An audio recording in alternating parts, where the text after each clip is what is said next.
Hello my dear friends and welcome back to another Star Wars video. So I've been waiting to make this one. Yesterday I broke down the trailer for Skeleton Crew, as well as covering the latest Mandalorian updates from D23. But we also had a new sizzle reel for Andor Season 2. Unfortunately it's not been made public, but they do confirm the show is coming in 2025. The final season connecting the Disney Plus show to Rogue One. And there were a couple of massive reveals. So right off the bat I just want to say this. D23 has really invigorated my excitement for the future of this franchise. Skeleton Crew looks like so much fun, the retro 80s stuff with the children lost in space, the Goonies vibes. I'm really pumped for the Mandalorian and Grogu, it looks really awesome. But if there is any show that has resonated with me in a very profound way, that I know is going to kill it with its second season, it's Andor. And we just got the mother of all teasers. And Diego Luna also gave a very telling interview where he broke down what we can expect. More on this in just a bit. But going to the trailer, we know Mon Mothma is going to found the Rebel Alliance, and there is a lot more connectivity with Star Wars Rebels and Rogue One.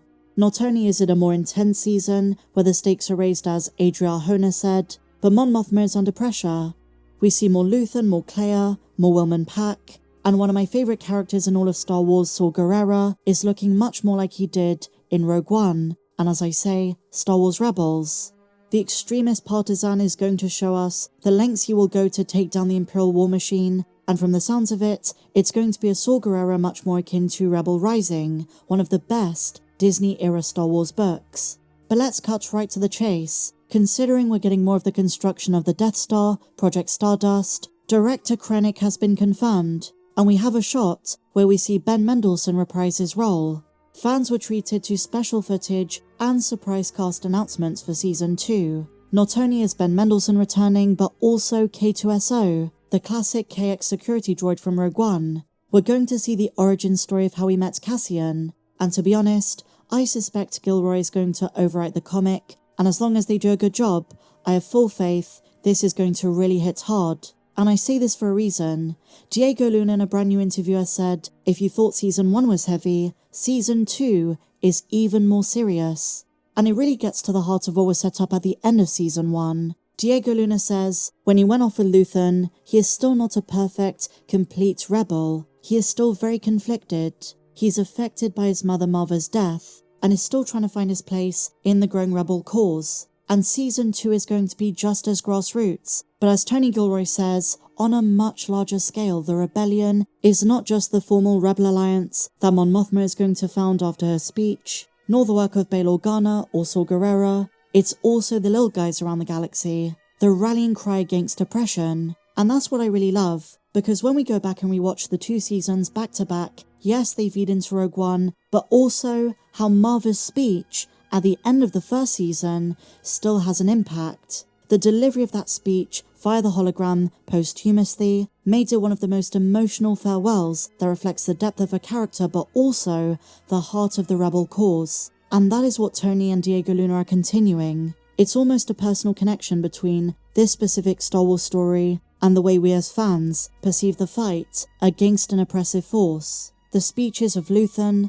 Nemik's manifesto, and Marva were just the start. And the characters we came to know and love in Season 1 are going through very important changes. We know for a fact that Adria Arjona's Bix is actively going to join the fight, and she's going to be a force for change because firsthand, she knows what it's like. She was tortured by the Empire. It seems from this teaser trailer, Cyril Khan is in a different place after the uprising on Ferrix. Of course we're getting more Dedra Meero, so there's interesting characters on both sides, but the biggest reveals are that we're getting Krennic and K-2SO.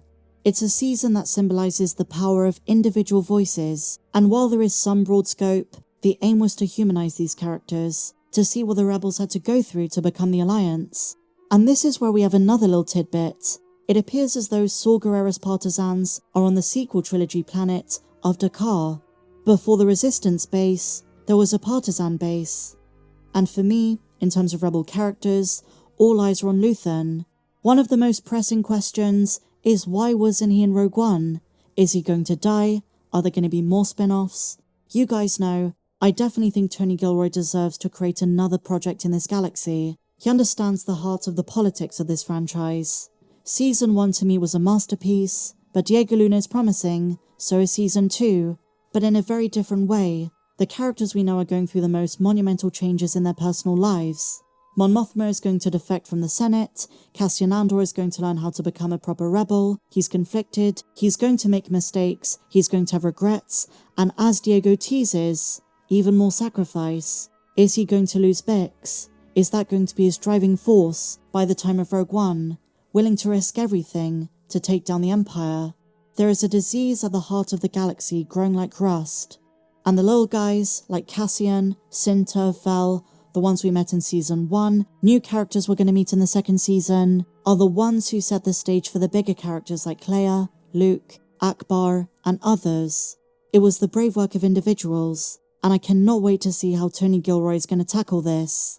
Now, as we know, Diego Luna executive produced on the second season, and addressing Disney's D23 audience, he said this: "Thank you for caring so much about Season 1. It was really the noise that fans made about the first season that made the second happen. They originally planned 5 seasons, but at least we're getting one more. And in this final season, the time jumps between arcs are bigger. We have to explore how this leads to Rogue One." He said, "In many ways, Rogue One changed my life." And he's been working with this character for nearly 10 years. The behind-the-scenes look was amazing, and Tony Gilroy promises a galaxy-encompassing vision. With peril at every corner, he says, the next episodes in the series will drive towards the birth of the rebellion. But he warns, the Empire is more dangerous in Season 2. The enemies are more organized, and quote, "The clock is ticking." I also found it pretty interesting Luna reiterates that as far as Star Wars goes, Andor, but more so the second season, will be, quote, "the most realistic Star Wars gets." Suddenly what was sci-fi becomes personal, and it's closer to home. The handling of the politics in this show is pretty clever, although many critics of the first season preferred Lucas's style of masking it with more sci-fi tropes. Some would argue what Tony Gilroy is doing is more mature, but in the case of a Star Wars TV show like this, it renders the origins of the Rebel Alliance more poignant and more dark. Season 2 of Andor premieres on Disney Plus in 2025. We don't know when in the year, but at least it's not being pushed back even further. With delays being so frequent these days, I think there was a fear amongst fans Andor wouldn't be addressed, and maybe they'd push it back to 2026, but no, we're getting it in 2025, hopefully at the start of the year after Skeleton Crew. But what do you guys think? Share your thoughts on everything we spoke about in the comments down below. And if you enjoyed this video, please be sure to give me a big fat thumbs up. Subscribe if you're new. Why not check me out on socials, Patreon, Twitter, and I'll see you in the next video. May the Force be with you, always.